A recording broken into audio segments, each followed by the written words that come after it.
I became really motivated to be a ear doctor when I was quite young. Actually, when I was in kindergarten, my primary school asked us what we wanted to do, and I said I wanted to fix ears. And then later on, I know how difficult it was. My deaf father in a pharmacy, he'd ask his customers what they wanted and couldn't hear them, and ask them to speak up. And if they had confidential items, the whole town would know what they're up to, and that embarrassed me.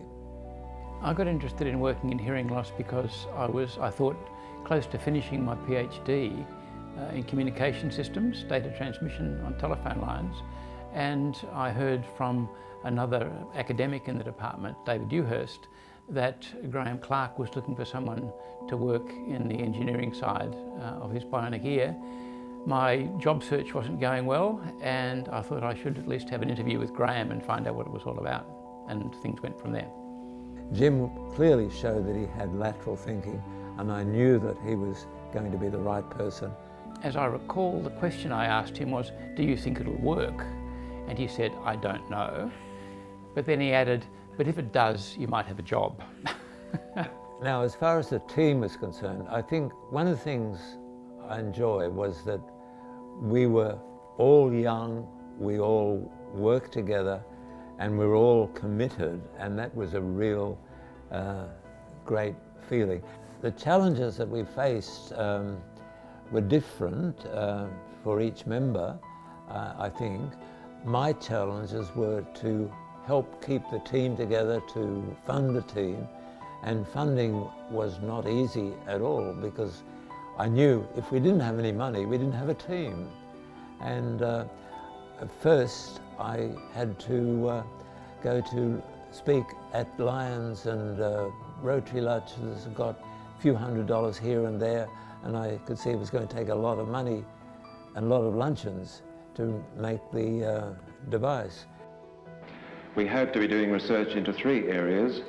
Firstly, methods of the early diagnosis of deafness. We hope to record brain waves from young children to see whether they are deaf or they are mentally retarded or have autism. We hope to do research into areas where we can aim to bring deaf children into the normal world of communication. We hope to improve on methods of teaching these children to speak. And thirdly, we hope to do research into methods to produce hearing artificially in stone deaf children. This means stimulating their auditory system electrically.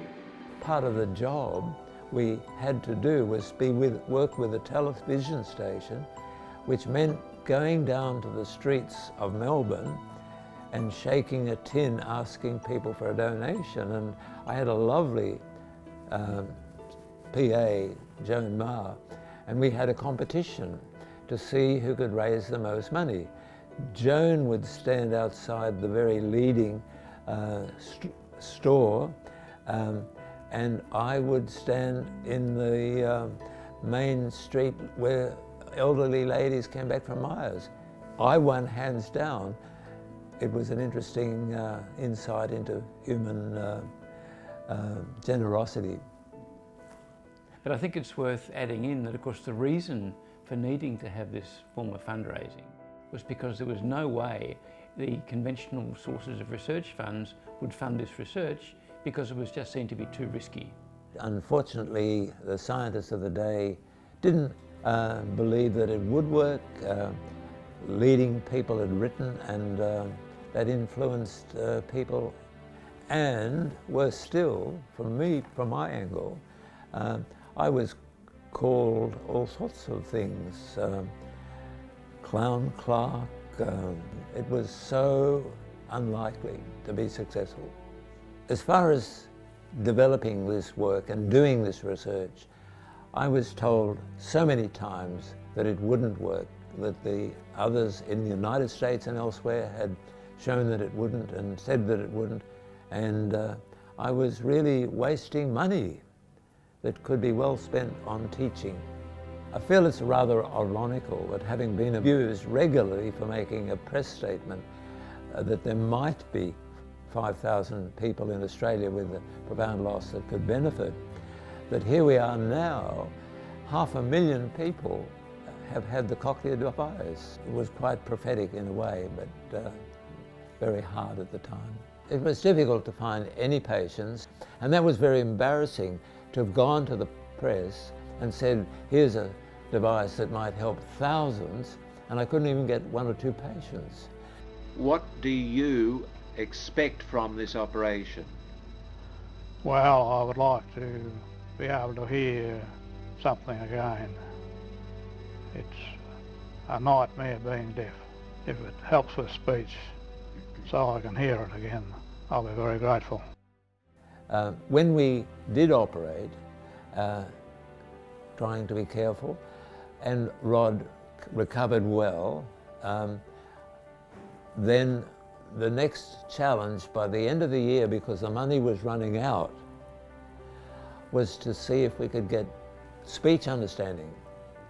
And I worked with my colleague Joe Tong and Bruce Miller and Jim and others, and we developed a speech code that we tried out in 1978 before the deadline, before Christmas, and it worked.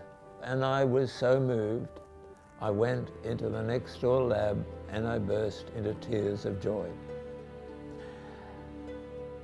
As an Australian male, that's not something that you do, but I did it, and I didn't tell anyone, and that was, for me, a very critical moment. I'm actually amazed and delighted that Cochlear has done such a fantastic job working with us, but making a device that we can all be proud of, and it's got still further to go. And after all, we must realise it's the only successful sensory neural interface that's now currently available. One of the challenges too was to help deaf children, which people weren't sure was possible, and there was a lot of concern. When Cochlear made the device suitable for deaf children, and we got children developing near normal spoken language, that was fantastic. I've had numerous letters, numerous contact with people, particularly mothers and children who've benefited. It brings me tears even now. I feel so moved. I would say to Cochlear staff that the cochlear implant is a real life changer, and it's such a wonderful place to be able to make a contribution. You should be very proud of what you're doing. Never, never give up, but be prepared to sacrifice a lot for your goal, because things that have been tried that are worthwhile aren't always easy to solve. You're part of a team. We all value what you're doing, and every person is making a real difference, and keep it up.